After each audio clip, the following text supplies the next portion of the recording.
Bom dia, galera da Uneafro, estudantes de todo o Brasil, né? Queria aí, antes até de iniciar os trabalhos, né,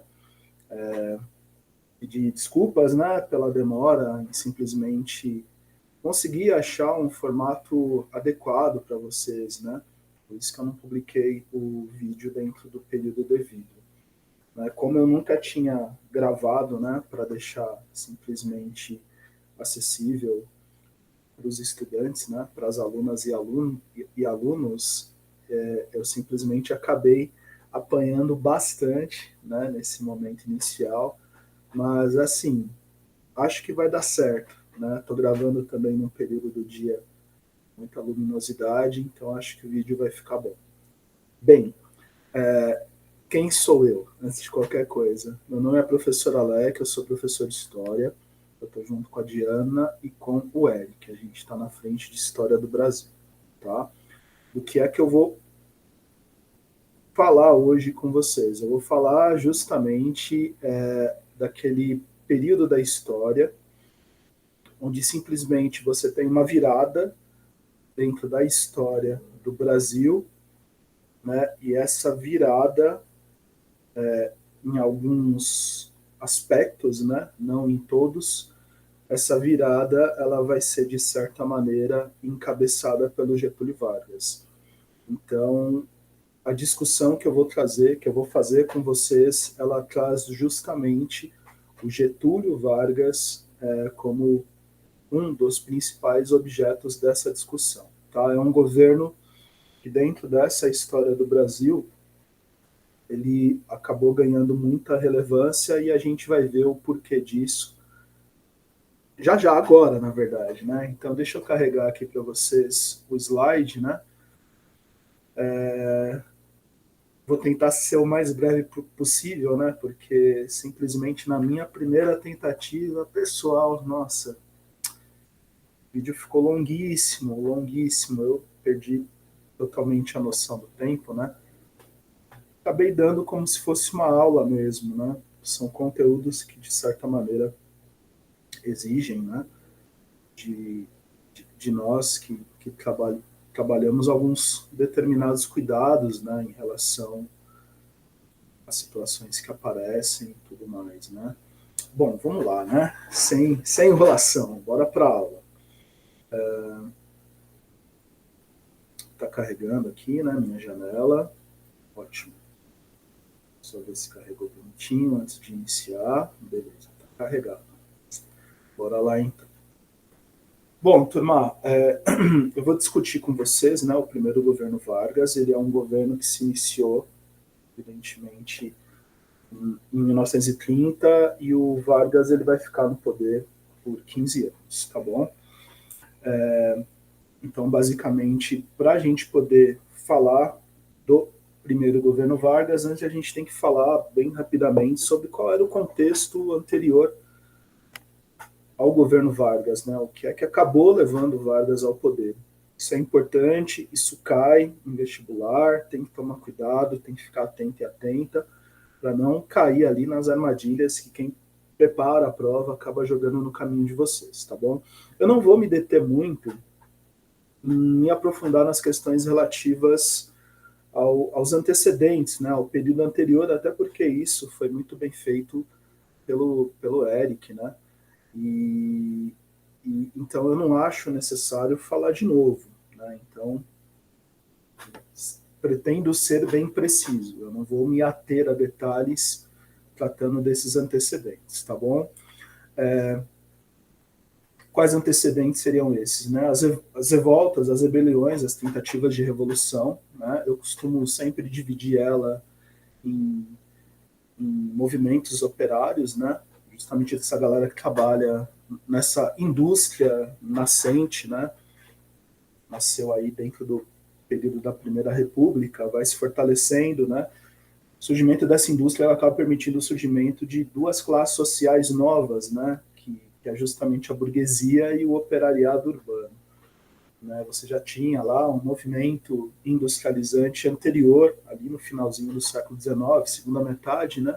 mas é justamente na Primeira República que esse movimento acaba se ampliando. A gente tem os movimentos no campo, né?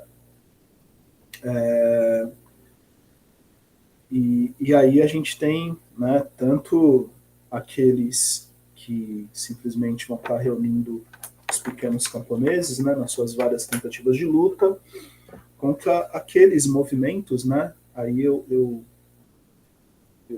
posso até, digamos que me dá essa permissão de dizer que, assim, você tem um campo no Brasil, dentro desse contexto histórico que a gente está discutindo, que é muito perpassado por violência, e essa violência, ela é de iniciativa justamente dos latifundiários, né, dos grandes donos de terras, né? Eu ia falar ladrões, de certa maneira o são também, né? Quando você analisa a história da construção das grandes propriedades no Brasil, você percebe que justamente o que está por trás delas é um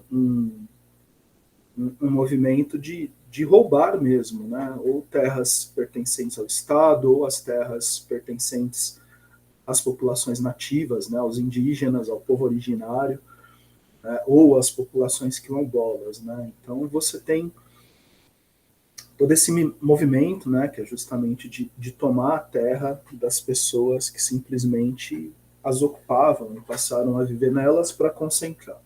Né? Inevitavelmente, essa situação de conflito, ela permite que a gente identifique setores justamente fora desses centros urbanos que estão tentando se organizar para poder lidar com essa questão. Tá? Um outro movimento é o tenentista, né? Certeza que o Eric discutiu isso com vocês, e o movimento tenentista entendam como um movimento de militares de baixa patente, tá? Não é se você ser tenente dentro das Forças Armadas, não é a patente mais baixa, no entanto, é uma patente, né, que tem ali a sua importância dentro da hierarquia militar, mas está longe de ser uma patente de comando, tá bom? Então, essa discussão sobre as revoltas, as rebeliões, as evoluções, eu não vou fazer com vocês, embora quando vocês forem acessar os slides, vocês vão conseguir simplesmente ver, né, algumas referências aos mesmos, né? Então vocês vão ver, por exemplo, aqui, quer ver? Ó, deixa eu dar uma adiantada e depois eu volto. Ó, vocês vão ver algumas coisas que vocês já trataram com o professor Eric, né? Canudos, ou com a professora Diana, né? Canudos, revolta da vacina, né? A grande greve operária. Né? Então, eu não vou me aprofundar nessas questões, né? O movimento tenentista, de novo, né? Coluna Prestes Miguel Costa, que foi a de maior expressão, né? Durou aí por 3 anos, né? Começou lá em dezembro de 24, eles rodaram o Brasil todo na tentativa aí de realizar mudanças. Enfim, né? Esses slides vocês encontram, é mais para dar uma refrescada mesmo, né? Nas coisas que vocês já estudaram, para que a gente possa simplesmente dar andamento à discussão que é pertinente a essa aula. Tá? Bom,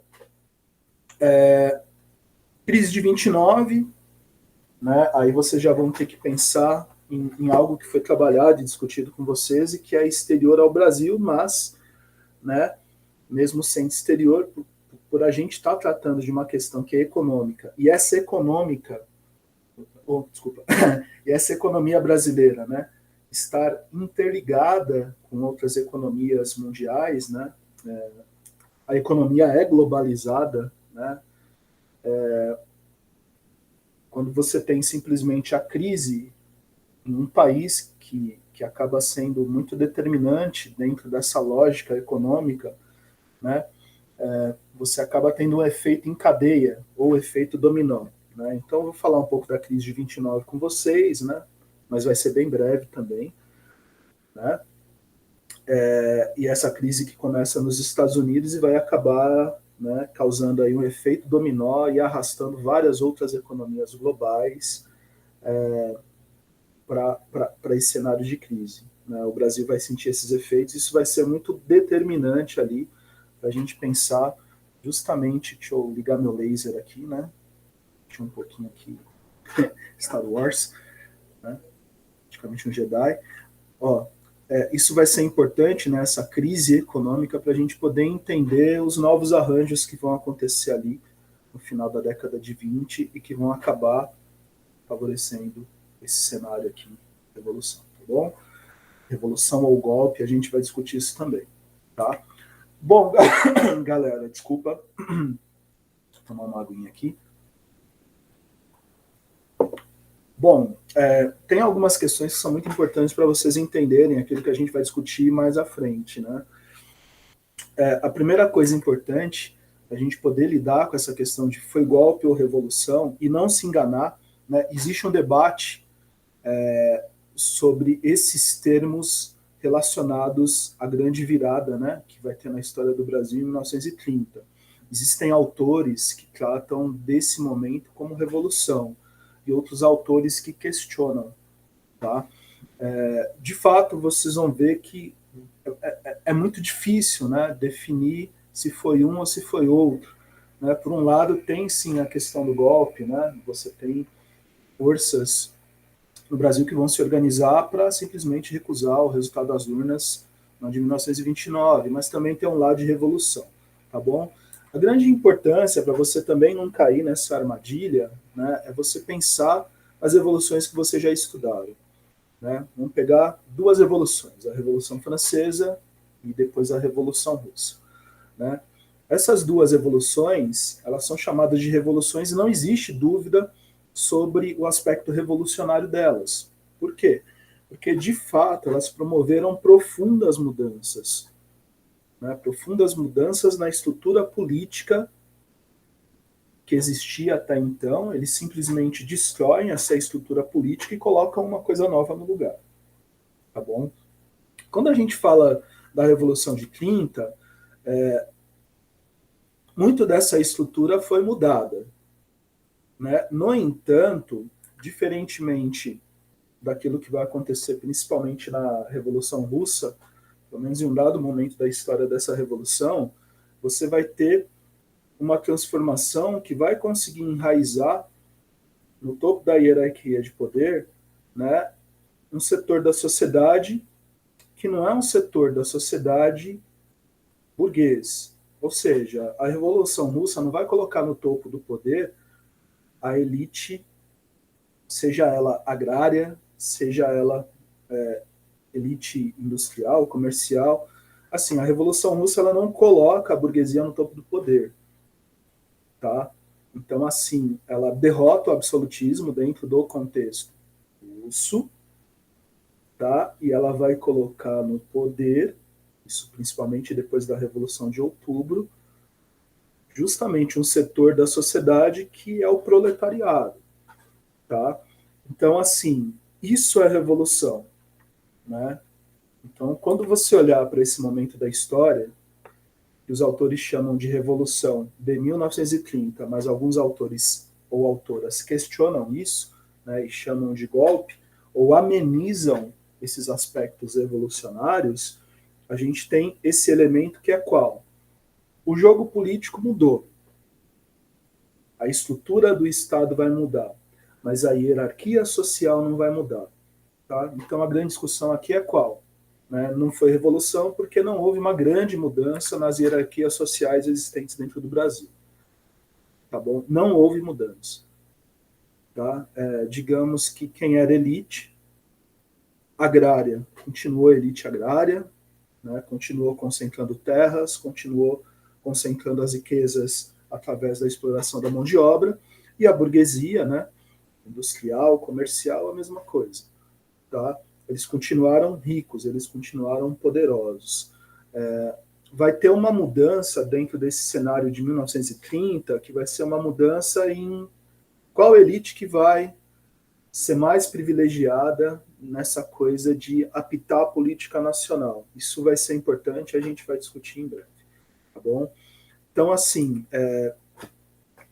nós como classe trabalhadora temos que olhar, né, conseguir perceber que sim, foi um momento de grandes mudanças, mas não houve uma mudança na estrutura da hierarquia social existente no Brasil. Tá? Aquela ordem hierárquica, a palavra ordem está na bandeira do Brasil, né? Essa ordem hierárquica ela não sofreu nenhum abalo, tá bom?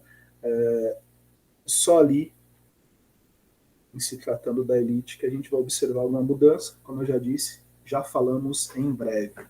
Deixa eu olhar aqui para o relógio, que eu preciso falar o horário. Vamos lá. Bom, outra coisa importante, né, para você entender essa grande virada que vai ter na política nacional, né, vou fazer Revolução ou Golpe, né, de 1930, é você entender que essa república, que essa Revolução ou Golpe de 1930 vai abolir, ela era uma república que foi constituída justamente para manter a elite em uma situação privilegiada e impedir, de certa maneira, que essas classes sociais, né, proletárias, trabalhadoras, conseguissem ter acesso a condições de cidadania, a condições de igualdade. Tá? E a chave para você entender, de certa maneira, esse abismo social, né, que foi preservado após a proclamação da República, é você olhar para a Constituição de 1891.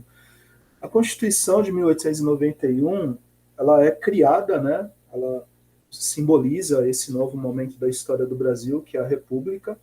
No entanto, essa Constituição ela não permite que os setores da sociedade, a ampla maioria desses setores, que é o setor da classe trabalhadora, seja ela urbana, seja ela camponesa, ela não permite que esses setores da sociedade sejam revestidos de direitos, sejam revestidos de cidadania. Então, a grande questão que se coloca é que você cria uma Constituição, você abre a possibilidade das pessoas participarem das eleições, no entanto, você limita essa participação. E é aí que está o problema, né? Quando você limita a participação, aqueles que foram excluídos vão buscar novas formas de simplesmente conquistar essa cidadania negada. É por isso que o primeiro momento da história dessa nossa república, ele é um primeiro momento cheio de revoltas, de rebeliões, né, de tentativas de revolução. E por que isso? Né? Porque simplesmente o Estado, que era controlado pela elite agrária, ele nega atender a sua sociedade, ele nega revestir a sua sociedade de direitos de cidadania. Né? E um dos direitos negados foi o direito ao voto. Então, se você imagina que é possível mudar, né, o jogo político simplesmente elegendo pessoas que sejam diferentes daquelas que estão no poder, né, para que isso seja possível, você tem que votar. No entanto, quando te impedem o acesso ao voto, isso não ocorre. Né? E a grande questão é qual? Essa Constituição de 1891 vai impedir que os analfabetos, as pessoas que não foram alfabetizadas e as mulheres votem. Então, assim, a maior parte da população estava simplesmente excluída do processo de participação eleitoral. E quando essas pessoas foram chamadas, quando essas pessoas tinham as condições para participar, simplesmente essa participação ela ocorria dentro de um jogo de carta marcada, que eu também não vou me aprofundar, mas não custa lembrar, né? O Eric já tratou disso, que é justamente essa questão do voto de cabresto, da violência eleitoral, da fraude eleitoral. Né? Então, como o voto era aberto, quando as pessoas iam votar, aqueles candidatos que exigiam voto daquelas pessoas, eles tinham uma forma de fiscalizar se aquela pessoa deu voto para ele. Né? Quando isso não ocorria, eram inúmeras as violências direcionadas contra o eleitorado. Tá? Então a gente entra na questão do voto de cabresto, a gente entra na questão do coronelismo. Então, esse é o Brasil, né, que é essa tal de Revolução de 1930, que essa tal, ou golpe de 1930, acaba simplesmente modificando, tá bom? Bem, bora lá, né? Então, assim, lembra lá, as revoltas, sejam elas urbanas, ou seja, sejam elas ocorridas fora deste ambiente urbano, né, elas são revoltas que ocorrem porque justamente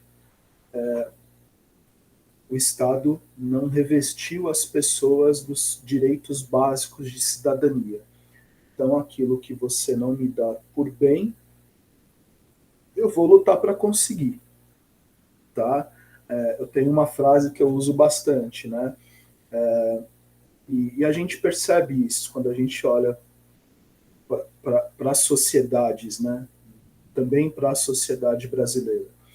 A gente percebe o quê? Que quando a gente tem setores organizados dentro da sociedade, esses setores organizados eles tentam simplesmente conquistar junto ao Estado, né, que é controlado pela burguesia, direitos.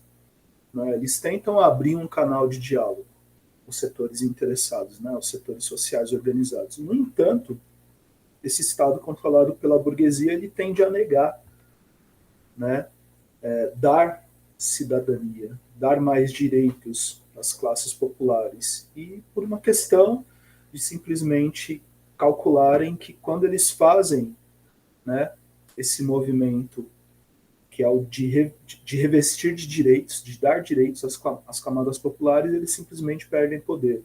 É muito triste, né, que a gente tenha uma elite, uma burguesia que tenha esse pensamento, né? É uma elite que historicamente não tem comprometimento com a promoção de um bem-estar junto à sociedade. E a gente percebe isso muito claramente estudando a história do Brasil, seja ela de tempos remotos, como esses que a gente está vendo, seja elas de tempos mais atuais, tá bom? Bem, sem mais delongas, né, lembrem-se que você só consegue entender essa virada na política entendendo que existe uma grande insatisfação popular, tá? A base de toda mudança é o povo, né? De quase todas, digamos assim, exagerei aqui. A base de quase todas as mudanças, né, são promovidas pelas camadas populares, pela classe trabalhadora, né? Por que quase todas? Porque às vezes a gente tem movimentos que são feitos de cima para baixo. E vocês vão ver que esse golpe ou Revolução de 30 ele é um movimento de cima para baixo, tá? Só que as massas elas vão participar desse movimento que vai derrotar, né, 1929 ali, os resultados das urnas, tá bom? E por quê? De novo, lembra lá que é uma população que está insatisfeita, que não participa do jogo eleitoral. Quando participa, é um jogo eleitoral atravessado por questões de violência, né? As pessoas querem mudanças, esse é o ponto. Bem, vamos lá. Né? Então lembra disso. De novo, vou repetir, tá bom? Para você ficar com essa informação bem fixa aí dentro da sua cabeça. Por que houve uma virada na política nacional brasileira? Né? Por que houve esse tal de golpe ou revolução de 1930? A primeira coisa que você tem que anotar aí é: houve porque havia uma grande insatisfação popular com a organização do Estado dentro desse período da Primeira República, tá? Então, assim, a palavra-chave aí que você tem que anotar é insatisfação popular. Aí, seja essa população da cidade, seja essa população do campo. Tá? Aí, gente, não é difícil imaginar por que essas classes sociais, sejam elas urbanas, operárias, sejam elas rurais, camponesas, né? Ou sejam setores da sociedade brasileira, né? Que estão ali tentando sobreviver a justamente essa atividade predatória das suas terras, né? Estou citando as populações indígenas, né? Essa turma tem todo motivo para estar insatisfeita e para querer mudança, tá? E esse desejo de mudança desses setores sociais ele é legítimo. Bom, então esse é o primeiro ponto. Qual é o segundo ponto que você não vai poder esquecer na hora que você tiver que lembrar dessa grande virada? Que vai ser, né, o golpe ou revolução de 1930. Vocês não podem esquecer da crise de 29. A crise de 29, gente, ela vai acontecer nos Estados Unidos, tá? Para fazer uma analogia bem simples, mas muito boa e compreensível, né, o que é que aconteceu nos Estados Unidos? Quebrou o mercado de ações. Para que serve o mercado? Aí pensa no seu dia a dia. O mercado é o lugar onde você vai comprar coisas, né? Das quais você vai fazer uso ali no seu dia a dia, na semana, enfim. Né? Quando é que o mercado quebra? Quando ele vai à falência. Né? O que vai acontecer nesse mercado de ações é o seguinte, né? Os investidores fazem as suas compras nesse mercado de ações. Só que no mercado de ações você não compra qualquer coisa, você compra ações. No entanto, essas ações elas estavam podres. Ou seja, quem comprou achava que ela tinha valor. Só que como o resgate da ação que você compra no presente, ela é no futuro, foi só lá na frente que eles perceberam que foram feitos de otários, eles foram enganados, né? Então, o que, que acontece? Assim como no mercado da vida real, se você compra um produto, né? Daí quando você chega em casa, o produto está estragado, né? Daí você vai numa segunda vez no mercado, você vai lá e compra aquele produto, ele está estragado, você deixa de voltar a comprar naquele mercado. E as pessoas que fazem compras lá também. É mais ou menos isso que vai acontecer, mais ou menos isso, tá? De forma bem simples, que vai acontecer na Bolsa de Valores de Nova York. É o tal do crack da Bolsa, né? Crack da Bolsa de Nova York. Quebrou. Né? Aquele mercado de ações quebrou. Quebrou por quê? Porque as ações que estavam sendo vendidas estavam podres. O que, que significa isso? Elas não tinham valor de resgate. Tá? Aí, galera, eu não vou me aprofundar nisso, né? Mas se houver alguma dúvida, mas a galera que trata de história global, com certeza trouxe essa discussão para vocês. Mas se vocês tiverem alguma dúvida, quiser trocar ideia, a gente conversa também sobre, tá bom? O que de importante você tem que guardar disso, né? Que essa crise, que essa quebra da bolsa de valores, desse mercado de ações de Nova York, ela vai gerar um efeito dominó em todo mundo, né? Já montaram essa brincadeira que a gente adora fazer quando a gente é criança, né? Botar ali um dominózinho do lado do outro, aí a gente empurra o primeiro, ele derruba todos os demais. É isso que vai acontecer lá na bolsa de Nova York, né? Como ela quebra, ela acaba empurrando as outras economias e derrubando essas outras economias, dentre elas a do Brasil, tá bom? Por que isso é importante dentro desse tema para a gente? Porque essa crise econômica vai aprofundar a insatisfação popular. Olha que importante. Né? Lembra que num cenário de crise econômica, você tem menos dinheiro circulando no país, dentro da economia do país. Por que você tem menos dinheiro? Porque o cenário é de crise. Né? E se o cenário é de crise, as pessoas perderam seus empregos. Dentro do capitalismo, quem perde emprego não tem dinheiro. Se não tem dinheiro, como é que vai trocar esse dinheiro por mais vida, pela sua sobrevivência? Né? Então, essa crise de 29 aprofunda a insatisfação popular. Só que essa crise de 29, ela vai fazer com que a elite também brigue entre si. Isso que é importante para vocês também. Né? Digamos que é a partir dela que você entende que se as coisas vão mal na economia do Brasil, né, aqueles que acabam se apropriando da maior parte dessa riqueza produzida pela classe trabalhadora vão também brigar entre si, né? E é isso que vai acontecer, tá bom? Então, assim, lembra disso. A crise de 29, ela aprofunda a insatisfação popular e a insatisfação popular é um dos motivos do golpe ou revolução de 1930, tá bom? Só que a crise de 29, ela também vai fazer com que essa elite, com que essa burguesia, seja ela agrária, industrial ou comercial, brigue entre si, tá? O resultado disso a gente já sabe. Aqueles que governavam caem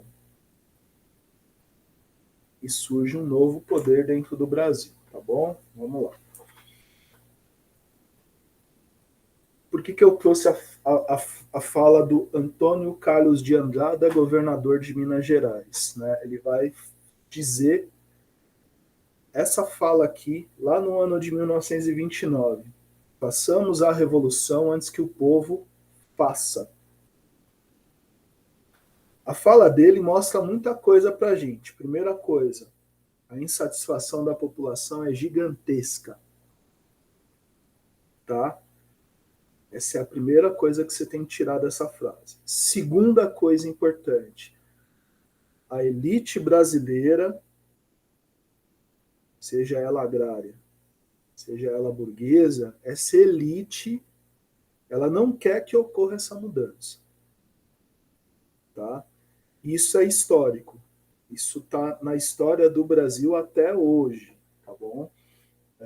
Aquela coisa da ordem, eu já falei para vocês, né? Aquela palavra está na bandeira porque ela é uma referência à ordem hierárquica da nação. Né? Isso não é uma coisa bonita, isso que está na bandeira. Né?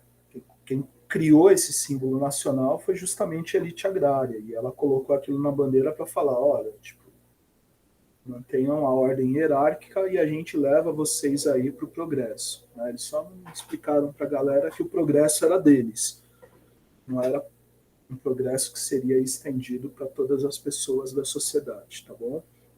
Bom, tem histórico disso, né? Deixei o slide para vocês verem, né? O próprio Dom João faz uma referência a isso quando simplesmente, né, vai embora do Brasil porque foi expulso justamente pela elite agrária ali do século XIX, que também era escravista, diga-se de passagem. Bem, então assim, se a economia vai mal, a crise não vai rolar somente nos setores mais populares, mas também dentre as elites. É isso que vai acontecer. A elite de São Paulo e Minas romperam. E aí você se lembra, né, na aula de Primeira República, que essa aliança entre as elites de São Paulo e Minas, ela foi extremamente importante para aquele jogo político programado da Primeira República. Né?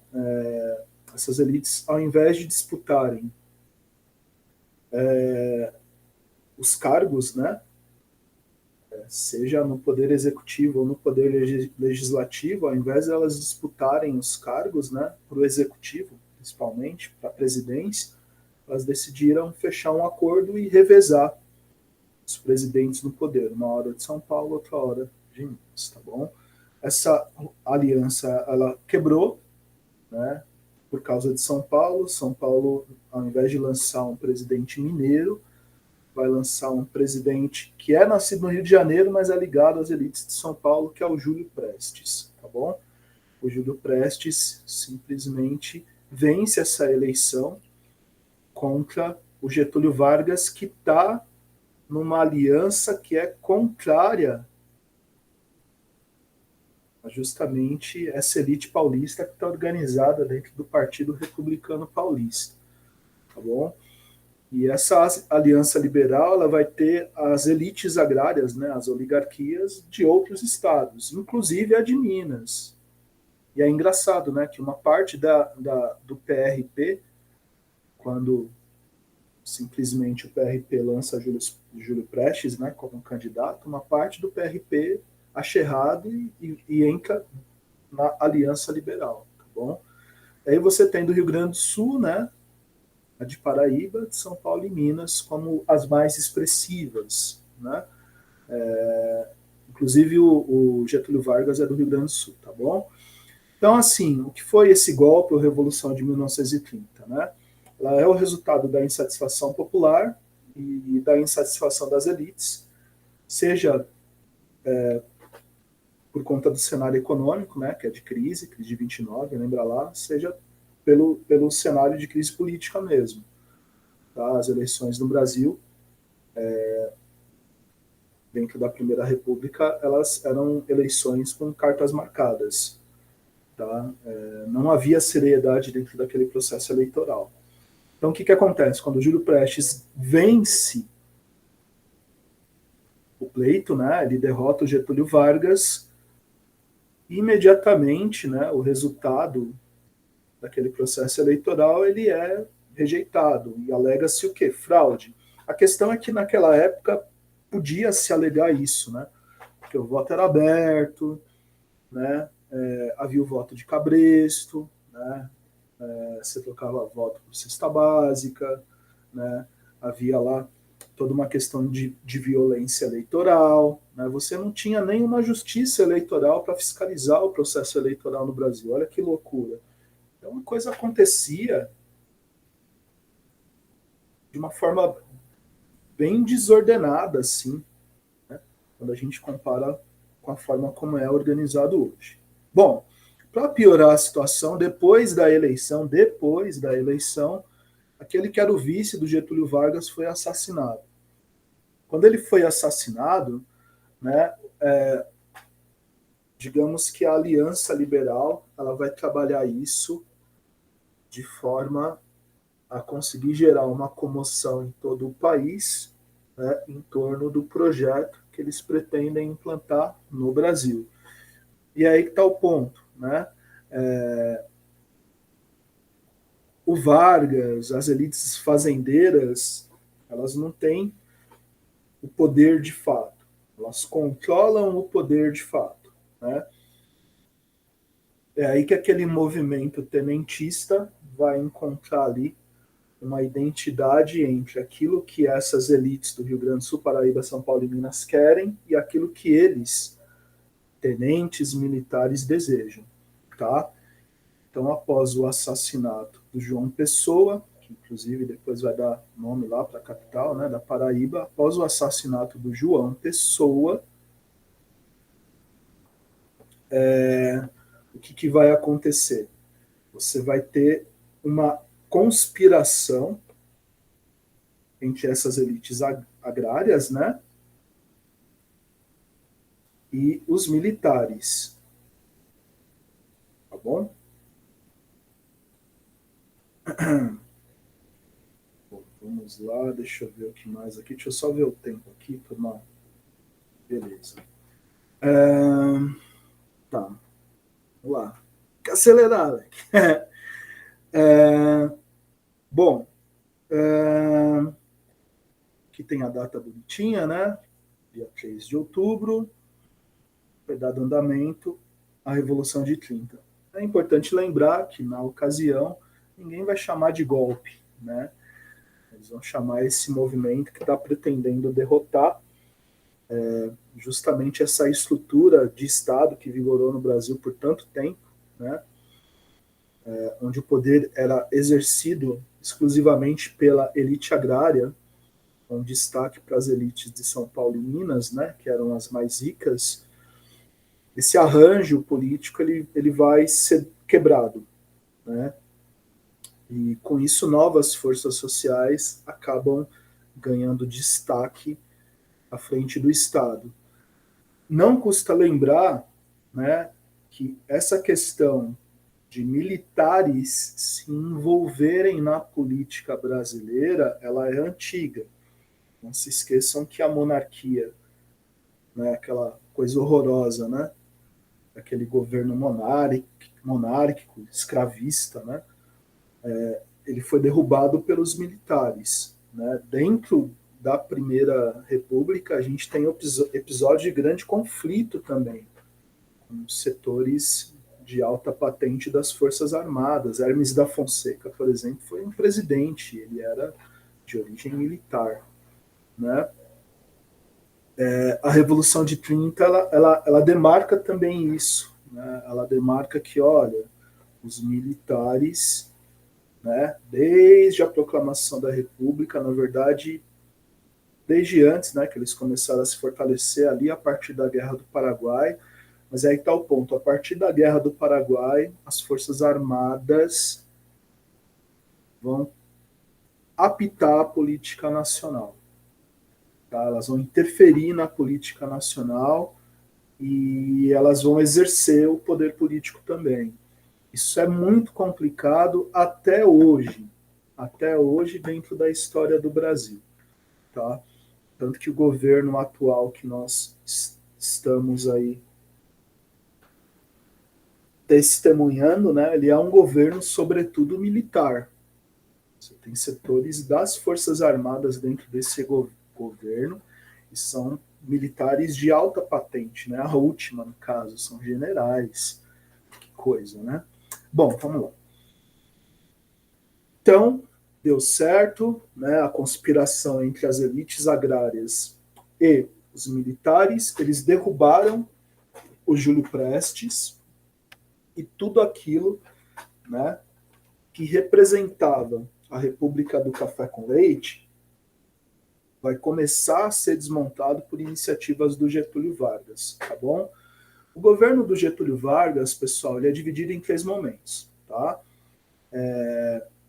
Esses 3 momentos, eu vou discutir eles depois com as suas particularidades. É importante dizer para vocês algumas coisas importantes antes mesmo de se aprofundar em cada um desses momentos, tá?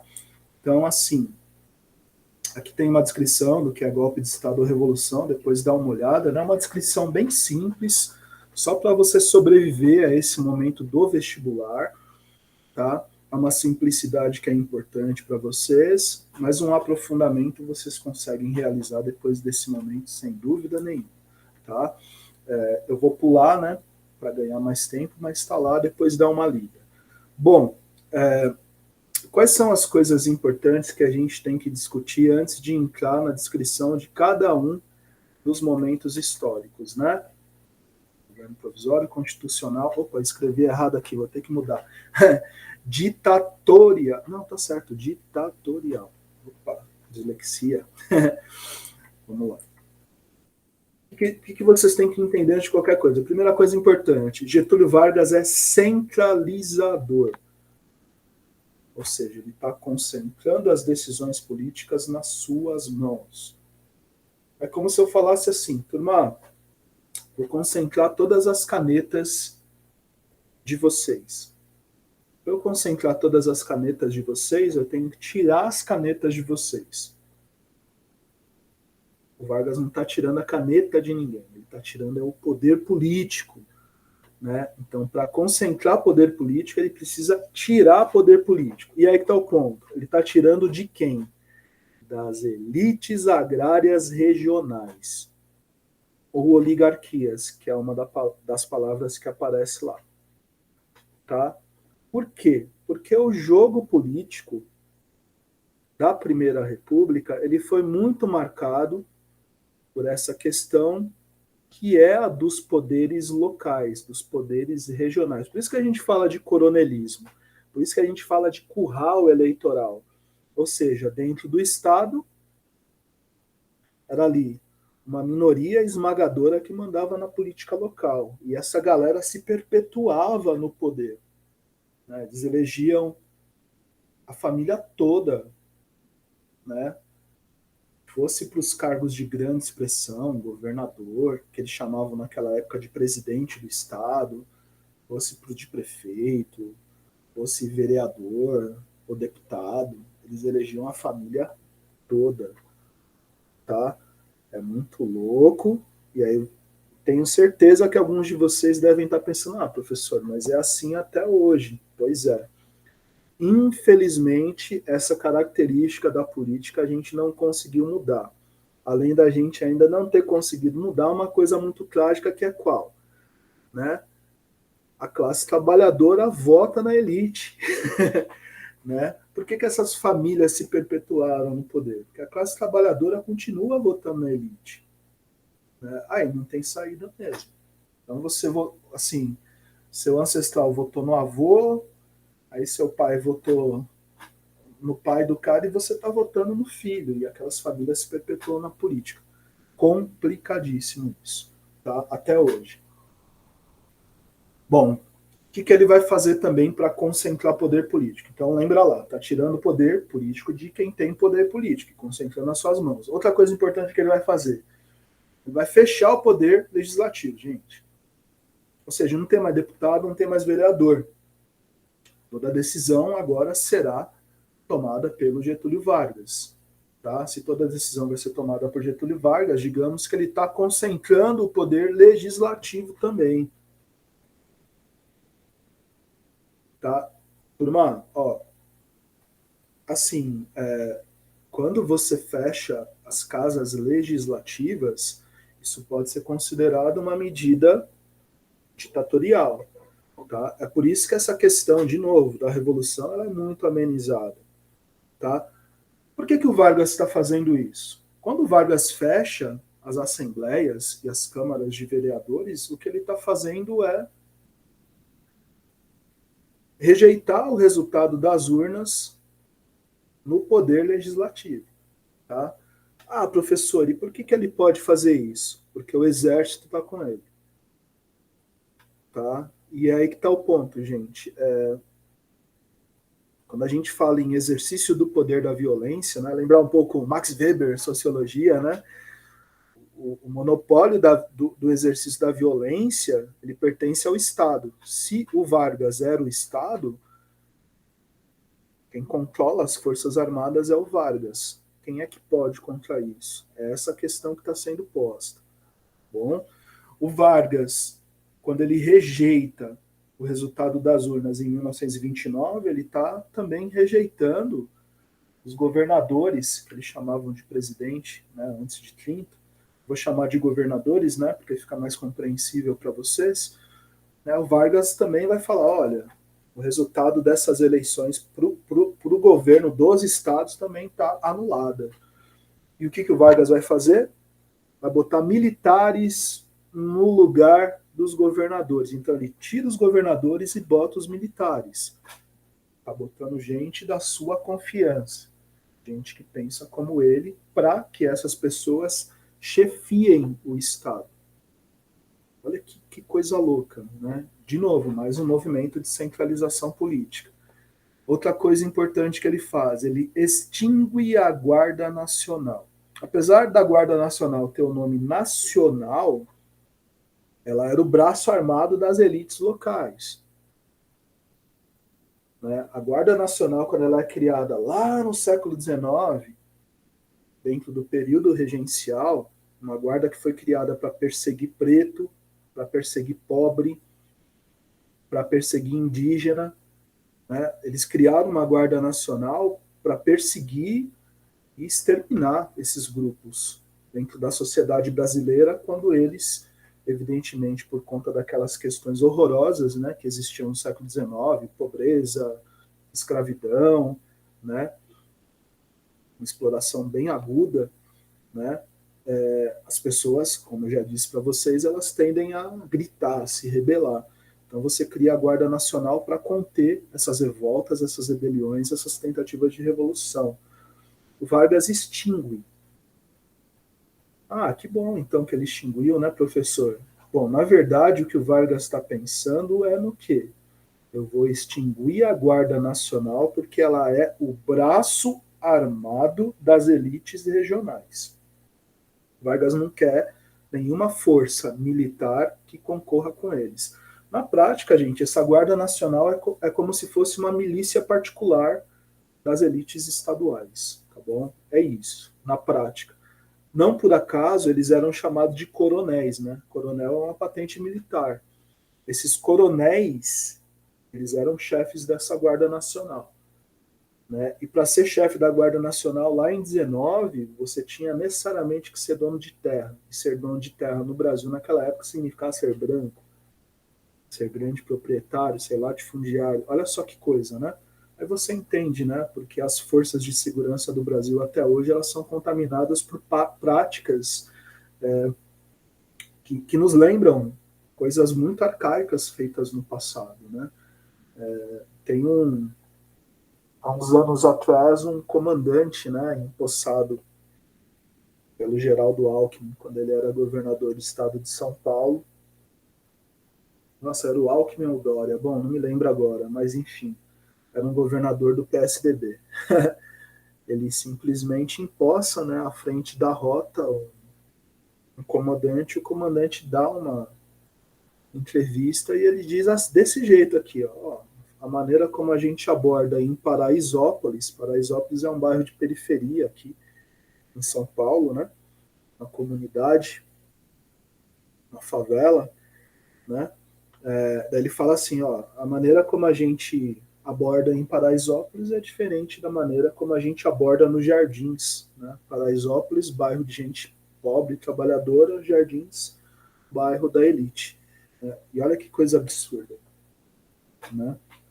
Então, assim, para quem gosta de pensar, né, as forças de segurança no Brasil, vale a pena dar um estudo aqui sobre a Guarda Nacional. Mas, enfim, vamos lá. Deixa eu ver o tempo aqui. Bom, então lembra disso. O Getúlio Vargas ele vai centralizar o poder político, ele vai centralizar as decisões. Né? Como ele faz isso? São todos esses pontos que vocês estão vendo aqui, tá bom? Eu botei aqui nesse ponto, nomeação de interventores, uma tentativa de golpe de Estado, só que, evidentemente, né, a elite paulista vai chamar de Revolução de 32. Eles estavam insatisfeitos com a nomeação de interventores por Vargas. Eles queriam eleger o governador do Estado, tá bom? Mas eu vou falar disso em específico. Bem, outra coisa importante, tomem muito cuidado, é o tema populismo, tá bom? Para ser breve, para ser compreensível, né? Eu vou usar essa metáfora e ela funciona muito bem. Lembra que assim, quando Vargas entra, o jeito de se fazer política muda. Muitos historiadores e historiadoras chamam esse jeito de se fazer política de populismo. Né? Populismo, populismo está falando do povo. Então você vai fazer a política, mas considerando nesse fazer político a adesão da população. Tá? Tem várias estratégias que eles vão usar para justamente aproximar essa população da política que eles pretendem fazer, tá bom? Esse é um dos aspectos mais fáceis de você entender sobre populismo. Um aspecto muito importante que vai se tornar marca dentro do governo Vargas e depois dele é o quê? É você entender que dentro dessa lógica de pensar do jogo político populista, o Estado se coloca como o árbitro dos conflitos de classe. Pensa assim, é como se fosse um jogo. O Estado é o juiz, aí você tem o time A e o time B. O time A, vamos supor que é a classe trabalhadora. O time B, a burguesia, seja ela agrária ou urbana. Tá? Então, assim, time A e time B não se bicam. Cada um quer coisas diferentes, muito distintas um do outro, e essas coisas são inconciliáveis. Por exemplo, a classe trabalhadora quer aumento de salário. O patrão quer aumento de salário? Não. Né? Então, aquilo que a burguesia quer, a classe trabalhadora não quer. Aquilo que a classe trabalhadora quer, a elite não quer. Tá certo? Então, são interesses de classe inconciliáveis. É como água e óleo, não se mistura. Tá? Só que aí que está o ponto. Né? O populismo, o Estado populista, ele vai se colocar como juiz desses conflitos de classe. E ele não permite que ocorram conflitos fora desse campo.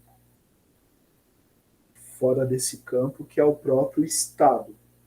Tá? Então, no populismo, o Estado é árbitro dos conflitos de classe. Lembra disso. Bom? Bem, aí vamos falar do específico, né? O que acontece dentro de cada período. Né? A gente tem, em 32, a criação do Código Eleitoral e da Justiça Eleitoral, importante para as mulheres. As mulheres começam a votar a partir de 32, mais ou menos, porque a eleição é só em 1933, tá bom? Mas em 32, o Vargas vai lá e coloca, dentro de um código eleitoral que foi criado, que o voto feminino agora é permitido. Palmas para o Vargas, né? Foi o Vargas que deu. Gente, político não dá nada para ninguém. Político faz cálculo. Quanto é que eu posso ganhar fazendo isso? Tá? Não estou tirando o mérito do Vargas nesse aspecto. Por que eu não estou tirando? Porque assim, você teve inúmeros outros presidentes antes do Vargas. Nenhum deles acenou para permitir que as mulheres participassem do processo eleitoral. Nenhum deles. Tá? Quem simplesmente vai ceder é diferente de dar. Quem vai ceder é o Vargas. E se eu estou falando que o Vargas cedeu, é porque você tem um movimento feminista pressionando para que as mulheres participem das eleições. E isso, gente, é anterior a 1930. Tá bom?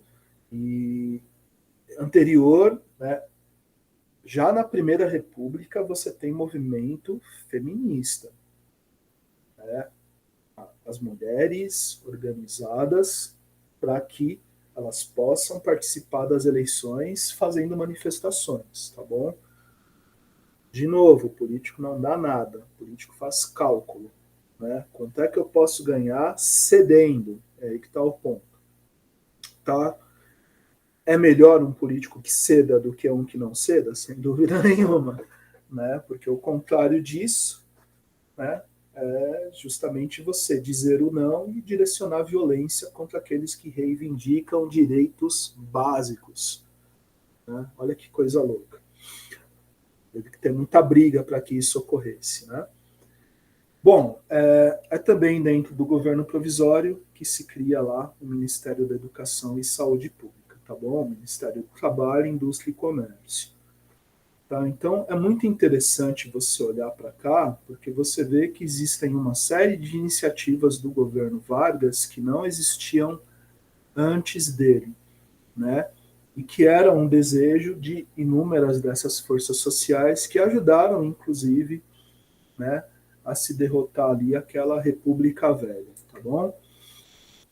Qual outro grande evento, fato que a gente tem dentro desse período? Aí tem vários nomes, gente. Revolução de 32, golpe de 32, levante de 32. Guarda a data, lembra que aconteceu alguma coisa importante aqui, tá? Se foi revolução, golpe ou levante, vai depender do historiador ou historiadora.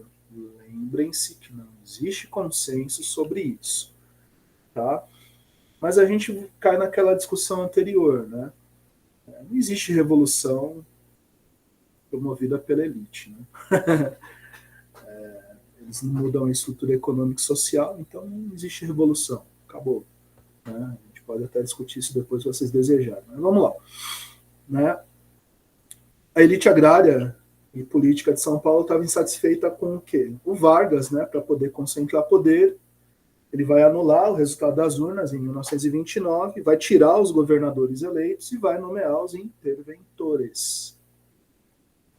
Eu já disse para você que eram militares, ou seja, se os militares apoiaram Vargas, na cabeça do Vargas era natural que ele retribuísse com cargo. Quem dá cargo dá poder, quem dá cargo dá salário. Os militares ficaram muito felizes. Né? Daí o que acontece? Né? Essa elite agrária de São Paulo vai usar sua máquina de propaganda, no caso a imprensa, né? Vai se articular com setores da classe trabalhadora, tá certo? E eles vão partir para a guerra civil. Tá? Isso que a gente está chamando aqui de Levante 32 foi uma tentativa de golpe mesmo. Tentaram dar um golpe em quem lhes deu um golpe lá em 29. Tá certo? Os envolvidos foram derrotados. Tá? Essa guerra civil ela gerou vítimas. Tá certo? No entanto, dentro do cálculo político do Vargas, valeria a pena ceder.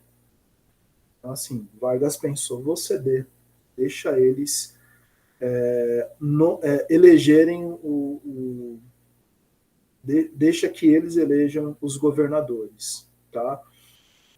Dentro de São Paulo, criou-se uma memória totalmente distante da realidade, daquilo que ocorreu na Revolução de 32, uma memória heróica. A elite agrária de São Paulo ela gosta de apresentar si mesmo como heróica, como democrática, como civilista, mas, gente, longe disso, tá bom? longe disso. Quando você vai para a realidade dos fatos, né, você percebe que a coisa foi bem diferente. Bom, esse é um tema que vale a pena ser discutido, né? De lá de 2003, tornou-se obrigatório a discussão, o ensino de história indígena, o ensino de história africana, né? E dos afro-brasileiros. E conforme essa obrigatoriedade foi ganhando maturidade, né, com o longo do tempo, esses temas começaram a aparecer também nos vestibulares, né? Então vale a pena falar para vocês da Frente Negra Brasileira, tá bom? Chegou a ser um partido, né? Olha que interessante isso, né? Ideologicamente era um grupo muito diverso, né? Tanto que você tinha lideranças da Frente Negra Brasileira que aderiram ao fascismo do integralismo, né? A gente vai falar já já do integralismo. E uma parte, inclusive, rompeu com Getúlio, formou a Legião Negra, tá?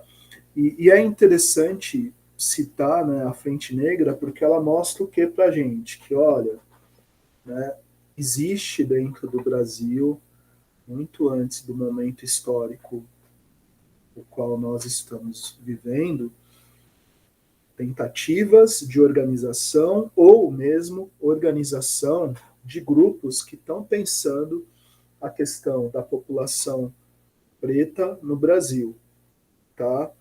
E estão pensando, né, e formando esses grupos porque simplesmente os outros grupos que estão fazendo a luta por acesso a maiores direitos não estão conseguindo ser contemplados por aqueles que lideram aqueles outros movimentos. Então, assim, gente, você falar da criação de um partido formado só de negros, né, nos meados da década de 30, que chegou a reunir entre 8 e 50 mil associados, né, percebam que tem uma grande discrepância aqui entre o número de associados. Né?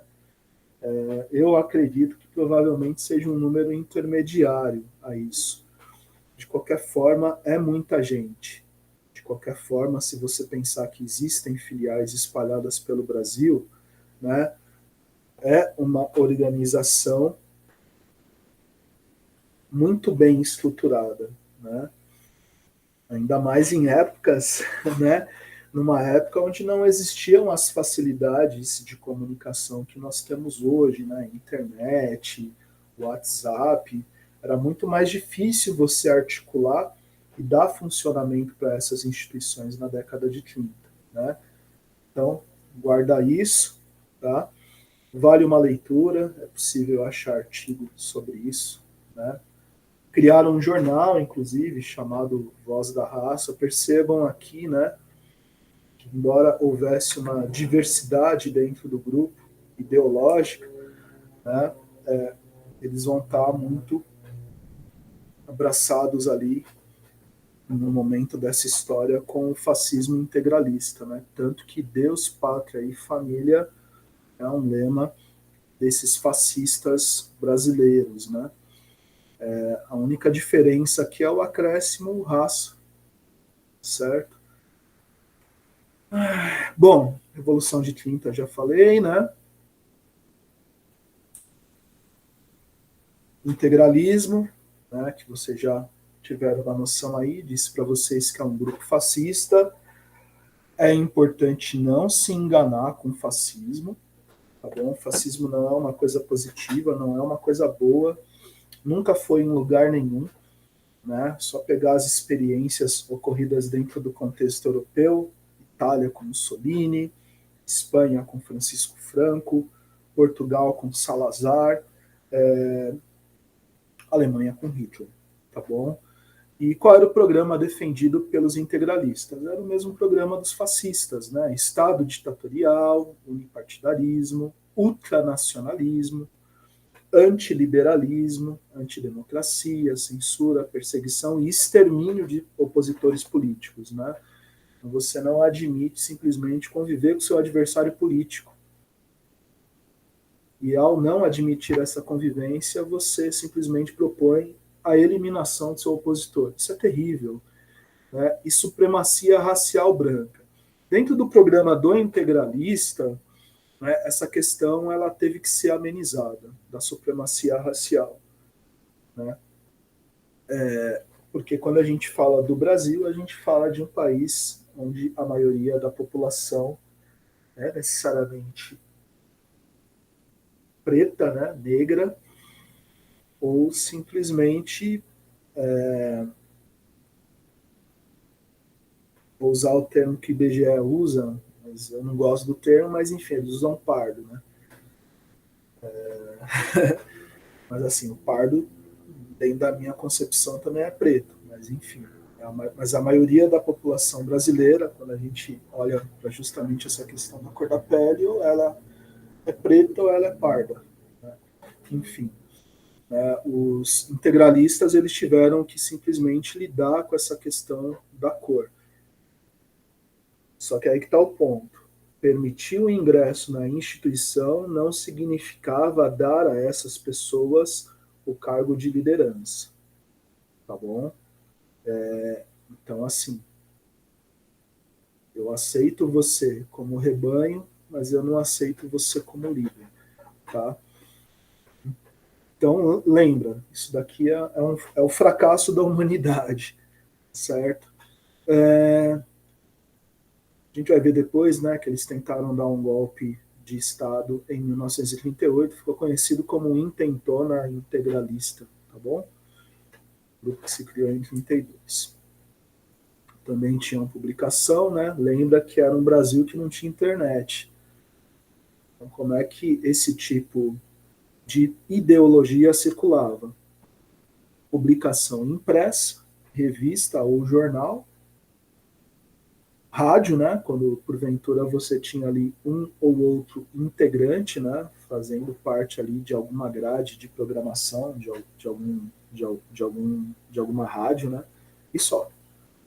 Né? Esses eram os veículos de comunicação da década de 30. Tá bom?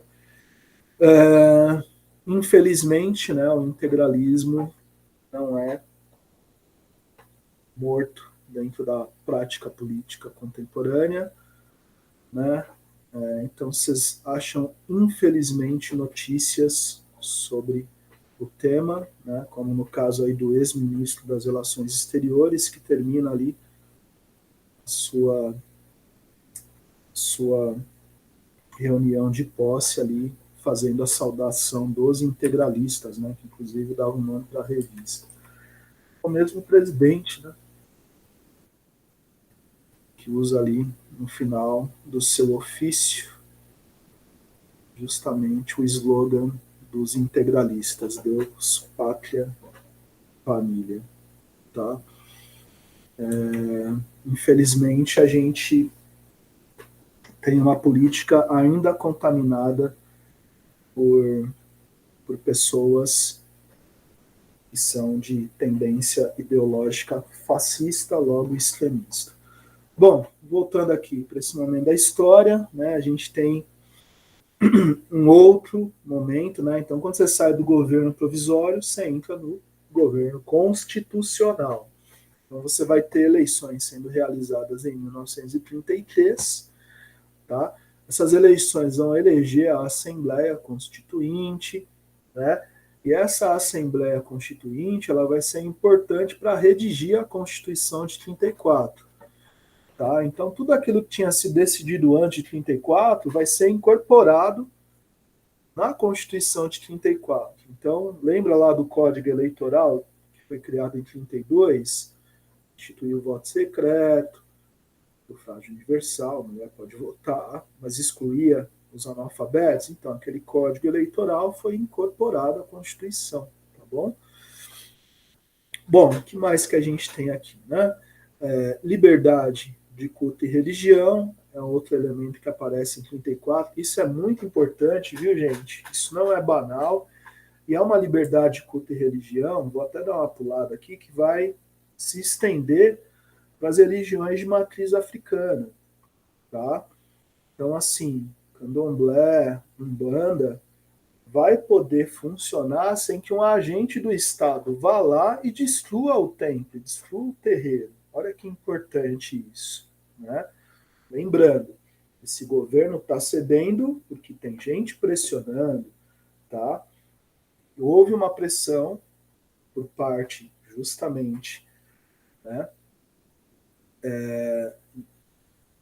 das pessoas ligadas às religiões de matriz africana para que simplesmente o Estado não atacasse sua religiosidade, não atacasse os seus templos, tá bom?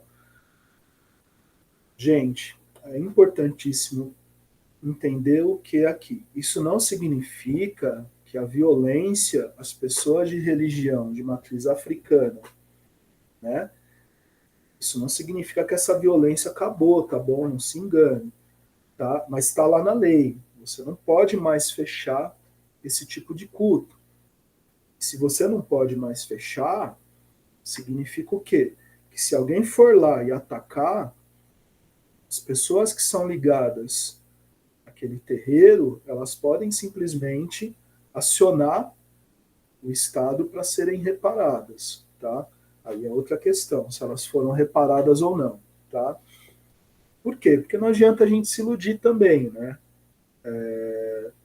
E achar que tudo passou a ser mil maravilhas na vida, né, da maior parte da população desse país, que é negra, tá bom?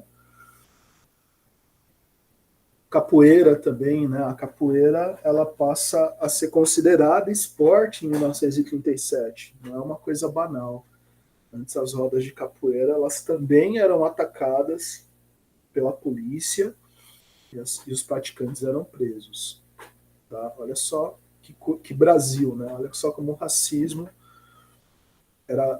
né? Infelizmente, continua sendo muito presente até hoje, né? Então, assim, liberdade de culto e religião, vai estipular o mandato do presidente para 4 anos, vai proibir trabalho exercido por menores, né? E o Vargas acaba sendo escolhido por essa Assembleia Constituinte para ficar na presidência por mais 4 anos, tá? Então lembra assim, ele entra em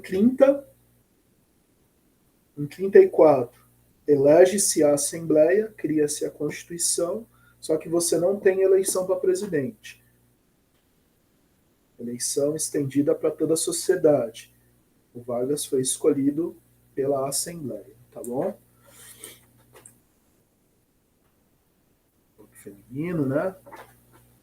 Bom, dentro do governo constitucional, a gente tem também a criação da Aliança Nacional Libertadora, tá bom? Turma, mais um pouco de paciência que eu estou terminando, vou dar uma acelerada aqui, tá? A Aliança Nacional Libertadora, ela tem como base da sua composição a classe trabalhadora.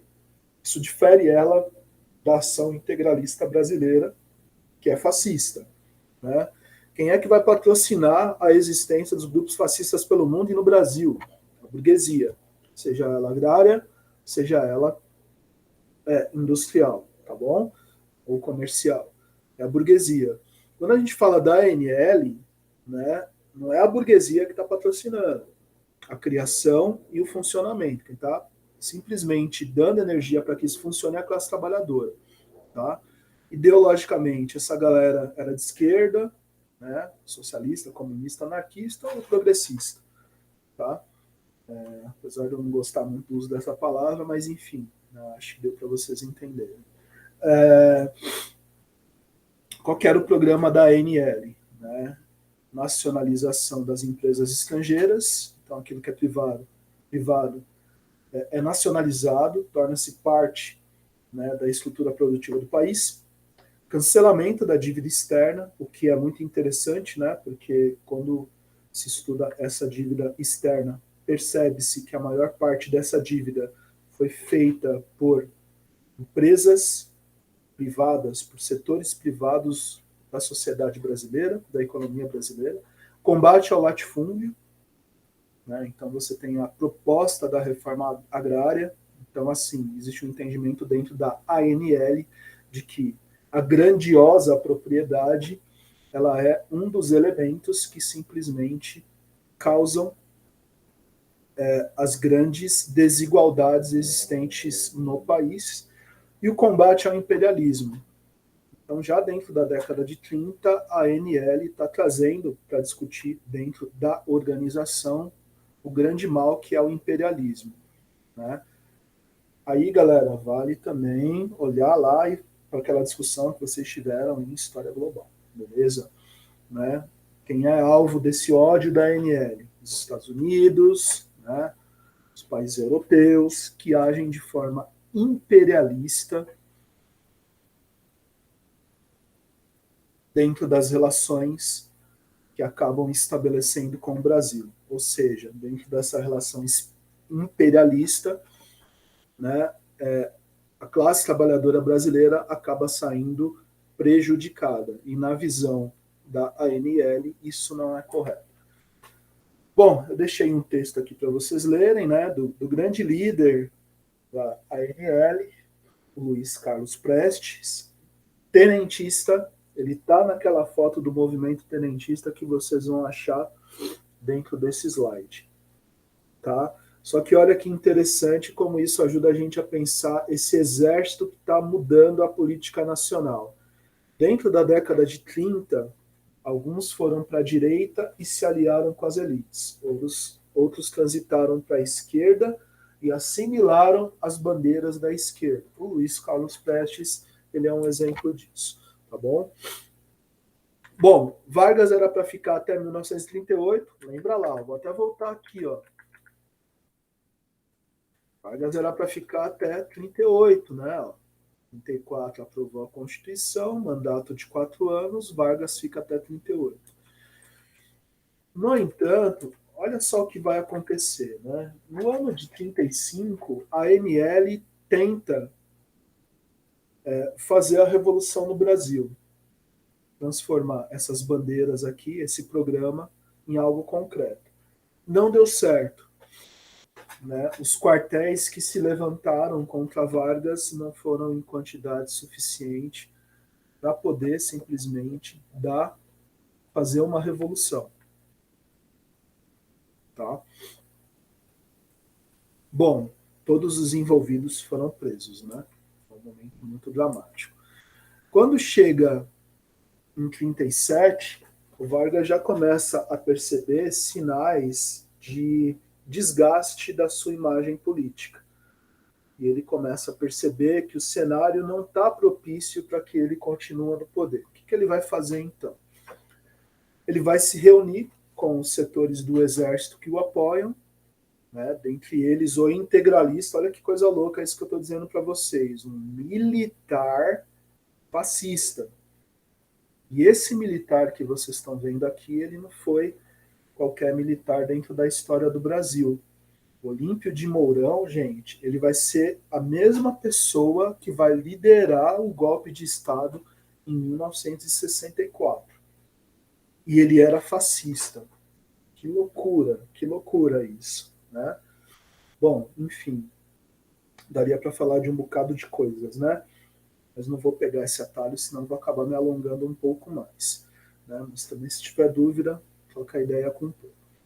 O que acontece? Né? Como Vargas não queria se afastar do poder, ele vai se reunir com Olímpio de Mourão, né? E eles vão pensar uma estratégia para que ele possa continuar no poder.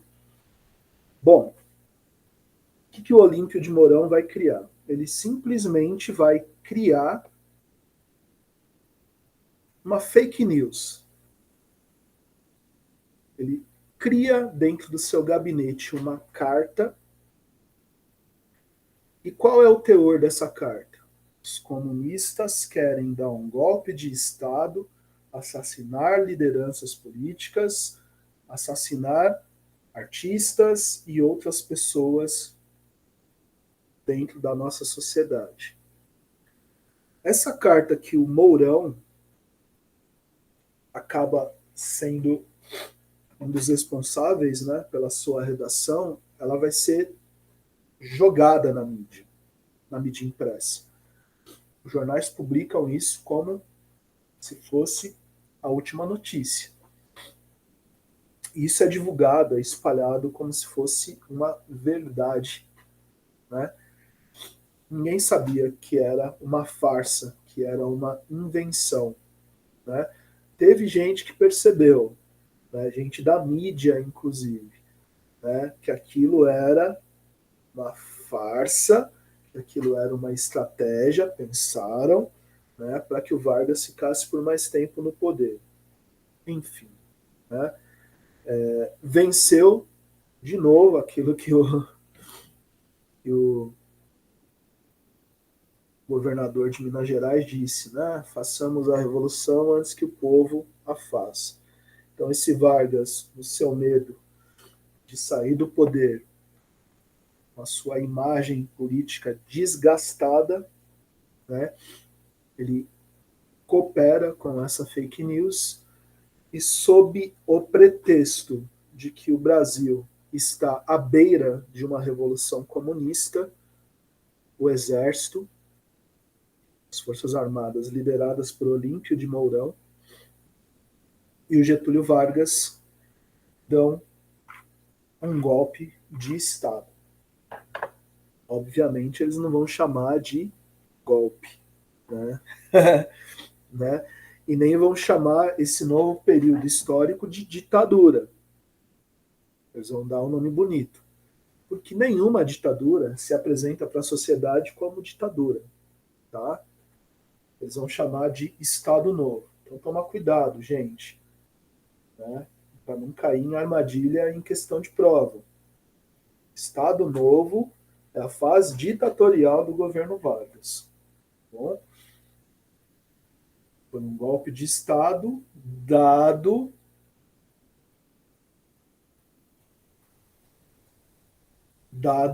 contra um suposto perigo de revolução comunista. Tá bom? Bem, tá aqui a notícia, né? A maneira como saiu no jornal, né? Depois, minha nossa, isso vai se espalhar pelos rádios, né? E o rádio, ele é um recurso de comunicação muito interessante dentro da década de 30, né? E muito usado pelos ditadores, porque diferentemente da mídia impressa, o rádio ele é mais acessível, né? Nem todo mundo sabia ler nesse Brasil. A maior parte da população era analfabeta. Tá? Mas o rádio alcançava a todos e todas. Como os grupos que mandavam nos jornais, no geral, eram os mesmos que mandavam nas rádios, aquilo que era publicado no jornal era divulgado também pela rádio. Então, essa notícia, né, de que o Brasil está à beira de uma revolução comunista, ela vai ser disseminada como verdade. Bom, aqui, galera, eu faço um básico para vocês entenderem o que é uma ditadura, tá bom? Acho que aqui vale a pena fazer uma leitura, né? Em uma ditadura, os direitos de cidadania são extintos, você não vota, né? As associações de política, associações políticas também são extintas. Aquilo que existe de associação só é permitido existir se for controlado pelo Estado. Não pode fazer greve, não pode fazer manifestação de rua, né? A não ser que a manifestação de rua seja favorável ao governo. A oposição ao governo é considerada crime, né? E aqui a gente começa a falar de prisão política, quando você é preso por defender uma determinada bandeira. Só toma cuidado com essa discussão, porque hoje grupos de white powers, supremacistas brancos, neonazistas, eles tentam usar essa ideia, esse conceito, para poder ter atividade dentro da sociedade. Então toma cuidado para, de repente, não estar defendendo aquilo que essa galera defende. Eles falam muito, a gente tem que ter liberdade de expressão, nazista tem, eles falam, né? Eu, nazista, tenho que ter liberdade de expressão. Não tem que ter. Né? Porque o nazismo ele é uma ideologia profundamente atravessada por violência. Pela ideia de você extinguir o outro. Né? Extinguir aquele que diverge, aquele que é contra você. Né? Então, assim, nem tudo pode. Isso é importante que vocês percebam. Mas, enfim, dentro daquele contexto, não era esse tipo de oposição. né, que previa o extermínio do seu opositor político. Não, bastava uma mera oposição ao governo Vargas, bastava você se organizar e sair nas ruas pedindo para votar, você já seria preso. Tá? Isso é considerado crime político. Você vai ter, então, a perseguição, a violência, o exílio, o extermínio, a prisão, a tortura dos opositores, né? E tudo isso se torna prática permitida por lei, né? Já lá em 37, quando o Vargas, né, junto com o exército, dá o golpe de Estado para ficar mais tempo no poder, o Estado brasileiro foi lançado em estado de sítio, né? Estado de exceção. Então, tudo isso, dentro de um estado de exceção, que é considerado estado de guerra, né? Tudo isso passa a ser permitido. Os veículos de comunicação contrários ao governo, eles são fechados ou censurados, né? Porque você não pode fazer oposição.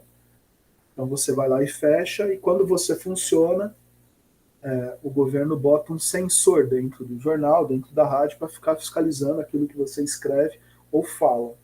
Dependendo do que você escrever, vai ser divulgado. Se o censor não gostar, ele é censurado. Tá? Vai ter uma grande concentração de poder político de novo, né, o que faz a gente lembrar ali do governo provisório, né? Então, tudo aquilo que as eleições realizadas em 33 tinham simplesmente criado como realidade foi anulado de novo. Vargas se tornou a principal liderança política do período histórico. E as instituições democráticas, né, Assembleia, Câmara dos Vereadores, é fechado. Né, e seus integrantes são demitidos. Eles falam que ele dissolveu a Assembleia. Significa o quê? Que os deputados foram demitidos e quem manda agora é só o Vargas. Tá? Em 37 cria-se uma nova Constituição, né, em nome de da necessidade da manutenção de uma suposta ordem, né, e são criados também, né, os instrumentos para se permitir que aquele Estado ditatorial funcione, né? Para isso, cria-se o Departamento de Imprensa e Propaganda. Né? O governo Vargas vai sequestrar a educação, tanto que a imagem que vocês estão vendo aqui é uma cartilha voltada para crianças.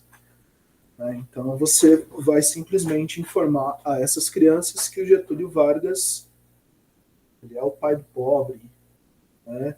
Ele é uma figura positiva, ele é o cara que abraça as crianças. Né? Olha só, mesma estética da propaganda nazista. Daí você lembra que o Olímpio de Mourão ele era fascista. Né? Então existe na estética do governo Vargas muita semelhança com aquilo que os fascistas vinham fazendo pelo mundo. Né? O líder carismático, o líder sorridente, né, junto das crianças. Tá?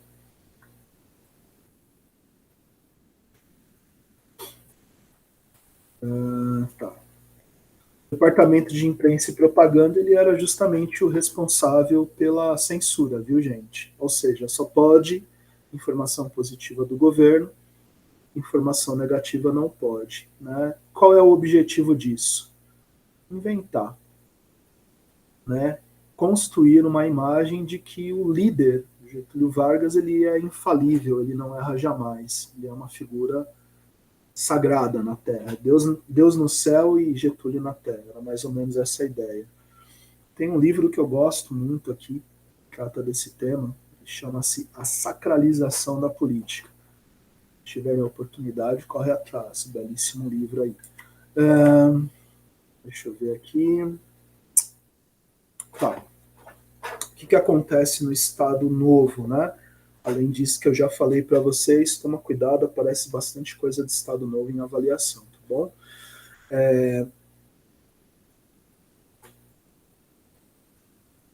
Dentro do Estado Novo, tudo aquilo que tinha sido decidido em relação à legislação trabalhista foi incorporado na consolidação das leis trabalhistas.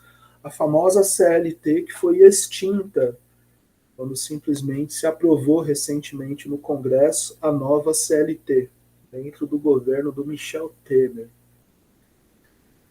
Né? Então, você simplesmente, sob o pretexto de que tem que mudar as leis para gerar mais empregos, você destrói a proteção à classe trabalhadora, isso hoje. Só que nesse momento de 43, essa proteção está sendo construída. Tá? E é triste olhar para a nossa CLT hoje, comparar com aquilo do passado e ver que a gente perdeu em muitos aspectos.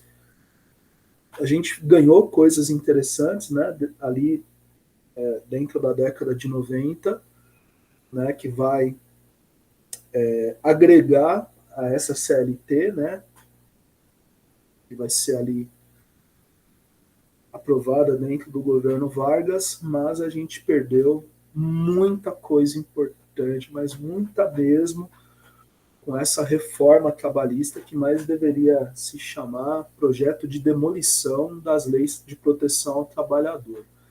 Tá? Então, assim, tudo isso que vocês estão vendo aqui, ó, sindicato com 2/3 de associados brasileiros. Né? Eles queriam pegar os estrangeiros, né, da Europa, que vão trazer não só na sua bagagem, né, suas roupas, seus pertences, não vai trazer só a sua família. Esses estrangeiros europeus, eles trazem suas ideologias.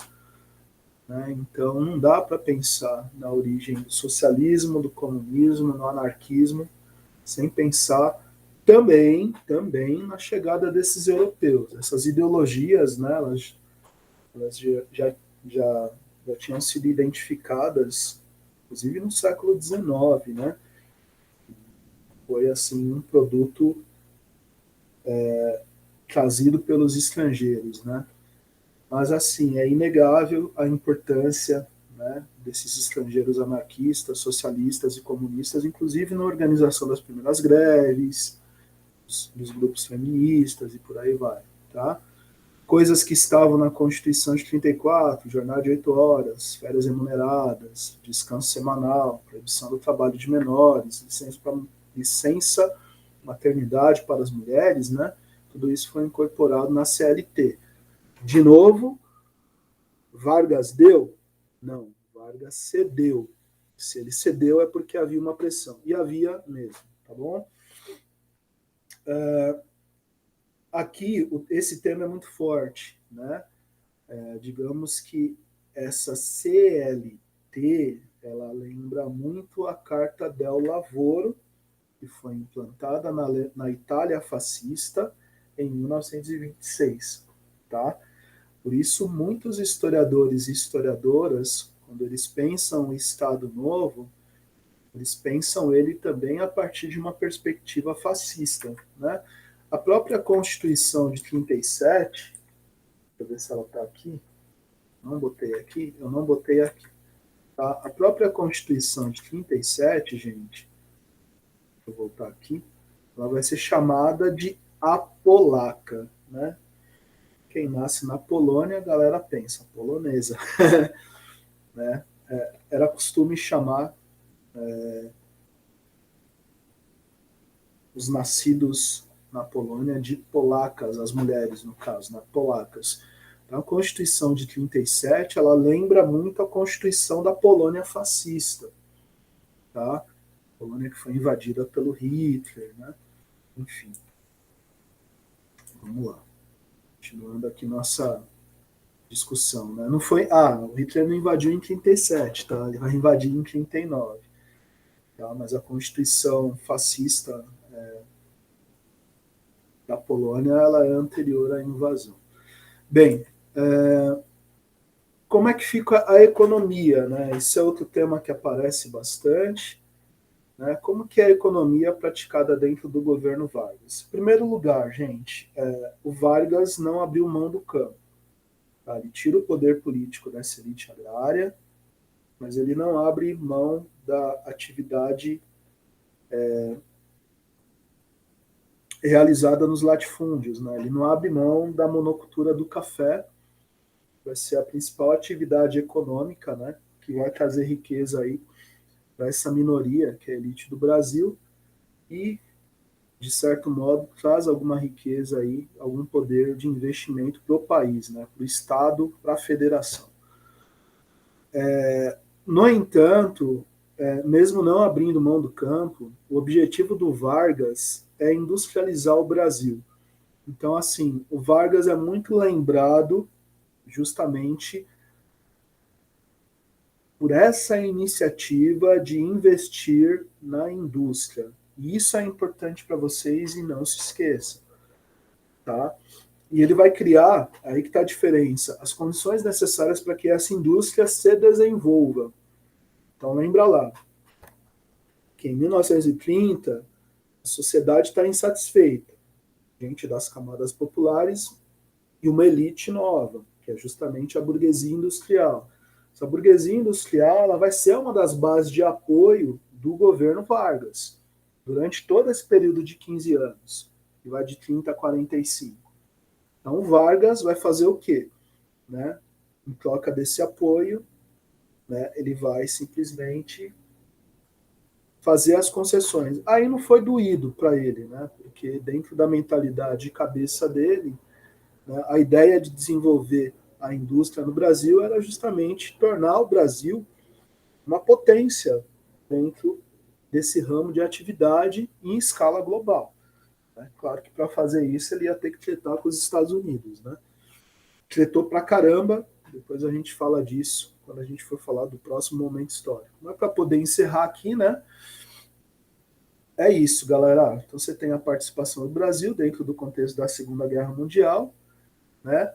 Essa participação do Brasil vai ser uma pressão dos Estados Unidos. A guerra começou em 39, os Estados Unidos entrou em 41, né? E ficaram ali importunando o Vargas para que o Vargas mandasse tropas para o contexto de luta europeia. O Vargas só vai ceder em 44 essas tropas, tá bom?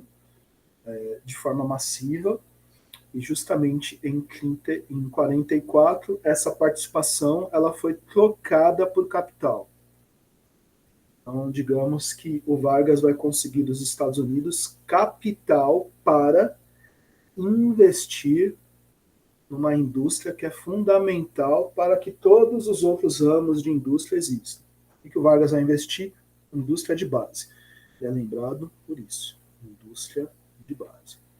Tá bom? Sobre a base, você constrói o resto da estrutura. Lembra disso. Sobre a base, você constrói o edifício. Né? Que base era essa? Siderurgia, pegar o minério e transformar em liga metálica. Vale do Rio Doce, né, que hoje é uma empresa privada, ela foi privatizada. Pegaram essa empresa que foi construída com dinheiro público e venderam ela para uma grande corporação internacional. Essa venda foi no ano de 1998, ela é recente, foi dentro do governo do presidente Fernando Henrique Cardoso, tá bom? Inclusive o primeiro escândalo ali de corrupção, onde deputados foram pagos para votar na aprovação da venda da Vale do Rio Doce, vendida abaixo do valor de mercado, muito abaixo. Mas enfim, lá em 42, Vargas cria ela. É uma empresa que pertence ao governo brasileiro como pertence à Petrobras, tá bom? Qual era o objetivo da Vale do Rio Doce? Explorar minério de ferro. Então olha que interessante. Tira o minério, transforma o minério em liga. Tá? Aí você vai ter a Fábrica Nacional de Motores, Companhia Nacional de Álcalis, indústria química, né? E você tem que fornecer energia para isso tudo, hidrelétrica do Vale São Francisco, tá? Então, assim, ele está pensando na criação de uma indústria de base para que outras indústrias possam existir. Ele é muito lembrado por conta disso. Qual é o cenário propício que ele criou, professor, para que isso funcionasse? Política de substituição das importações. Ou seja, ao invés de importar, eu produzo dentro do Brasil. Bom para o Brasil, para quem produz dentro do Brasil, péssimo para quem importa industrializado para o Brasil. Esse daqui é o grande motivo da treta do governo dos Estados Unidos com Vargas, política de substituição das importações, tá bom? Bem, galera, né? Aí já é o fim do governo mesmo, acabou a Segunda Guerra Mundial, né? O imperialismo estadunidense, que estava ali todo ocupado com a frente de batalha que estava ocorrendo na Europa, agora não tem mais esse transtorno, tá? No entanto, a pressão externa e o imperialismo estadunidense vai aumentar de forma muito grandiosa. Então, assim, depois de 45, os Estados Unidos não admitem, dentro do seu bloco de influência, nenhum país que seja nacionalista no aspecto econômico. Nenhum país que venha a adotar políticas que possam prejudicar a economia dos Estados Unidos. Vargas cai. Tá? E depois de 45, inúmeros outros governos caíram. Tá bom? Isso como fator externo, né, que vai acabar gerando a queda do Vargas. Essa galera, esse governo dos Estados Unidos, ele tem uma galera muito simpática a eles dentro do Brasil, né? Pessoas ligadas à elite, pessoas ligadas a partidos, pessoas dentro das Forças Armadas, tá bom? E, inevitavelmente, essas pessoas aí, elas vão trabalhar dentro do Brasil para que os interesses dos Estados Unidos sejam atendidos. Eles não trabalham para os interesses dos brasileiros, eles trabalham para os interesses dos Estados Unidos, né? Isso até hoje. Tanto que esse presidente aí prestou continência à bandeira dos Estados Unidos. Não está trabalhando em prol dos brasileiros, está trabalhando em prol dos interesses estadunidenses, tá bom? Pressões internas, né? Isso é interessante, porque o nazifascismo ele foi derrotado mundialmente, né? Os governos nazifascistas eles perderam a guerra, eles perderam no campo de batalha, certo? É interessante olhar para isso e perceber que vai ocorrer no Brasil um movimento também que queira acabar com esse governo de características que o aproximam do fascismo, né? Então você vai ter todo o movimento contrário a Vargas,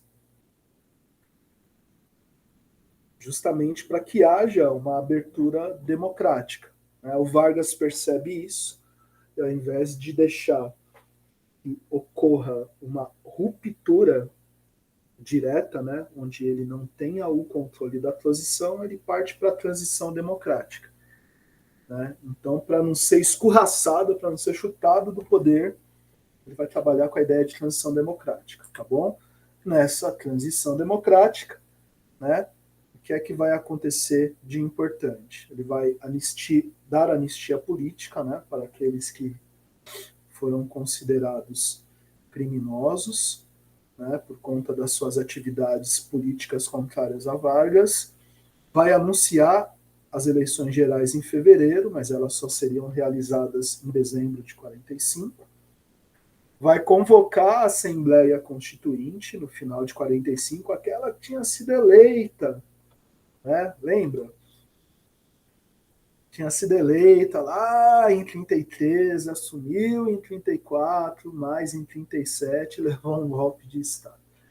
Né, vai suspender a censura. Então, se você for olhar, né, aquele estado ditatorial, aquele estado de sítio, aquele estado de exceção, ele foi suspenso, tá bom?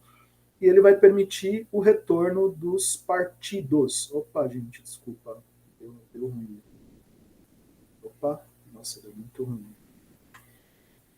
Oh, meu Deus. Vamos lá. Ele vai permitir o retorno dos partidos. Qual que você tem que guardar aqui? Esses três. Infelizmente, o PCB ele só vai participar das eleições de 45 e lá no ano de 1947, um militar, Eurico Gaspar Dutra, simplesmente vai proibir o funcionamento do PCB. Não custa lembrar também que o Dutra ele era simpático da ideologia nazista e também dos integralistas, tá bom? Militar, mais um militar. Bom, o PSD e o PTB é importante, depois a gente vai discutir o porquê, né? Os dois partidos, curiosamente, tiveram ali na sua fundação a mãozinha do Vargas, tá bom? Em outubro de 45, né, se percebe que o Vargas pode tomar a iniciativa de um novo golpe para ficar no poder, né, e se percebe isso por quê? Qual é o fato que me permite dizer isso? O Vargas ele vai apoiar o Eurico Gaspar Dutra, né? Eurico Gaspar Dutra que está dentro do PSD. Né? Só que daí nos comícios do Dutra, do qual o Vargas participa, né? No início ele está apoiando o Dutra, começa a se perceber um certo burburinho, uma certa movimentação de pessoas pedindo para que o Vargas continue no poder. Né? Essa galera ia para os comícios e falava: queremos Vargas, queremos Vargas. Né? Por conta disso, isso ficou conhecido como queremismo. Queremismo vem de queremos Vargas. Né?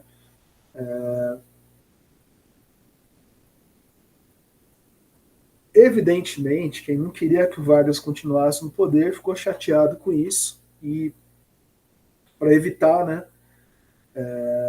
que essa situação pudesse criar um cenário mais favorável para o Vargas, em 29 de outubro de 45, o alto comando militar, né, que era composto ali também por Góes Monteiro e Dutra. Lembra do Góes Monteiro? Aquele fascista, integralista, né, que inventou uma fake news, que aconteceu uma revolução comunista no Brasil só para dar um golpe.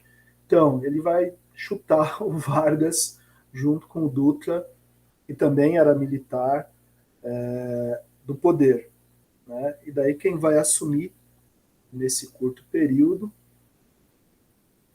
a presidência do país é o José Linhares. Tá? José Linhares era presidente da Câmara, tá bom? As eleições foram vencidas pelo Eurico Gaspar Dutra e a gente volta a falar disso, tá bom? Num próximo vídeo aí, beleza? Então, galera, foi desse jeito que acabou o governo Vargas. Deixa eu fechar aqui a apresentação, tá bom? Se houver alguma dúvida em relação ao que foi dito aí, pode mandar mensagem pro Pro responde, tá bom? Se vocês quiserem discutir alguma coisa ou quiserem indicações também, né? É um período da história muito comprido, com muitas coisas importantes, né? Eu trabalhei com o básico mesmo, que acaba aparecendo aí para vocês, tá? A gente volta a pensar e a discutir tudo isso, tá bom? Desculpa aí se o vídeo ficou longo, tá? Mas foi o máximo que eu consegui encurtar ele. Obrigado a todas e todas. Um abração para vocês. Tchau, tchau. Deixa eu só parar aqui agora e interromper.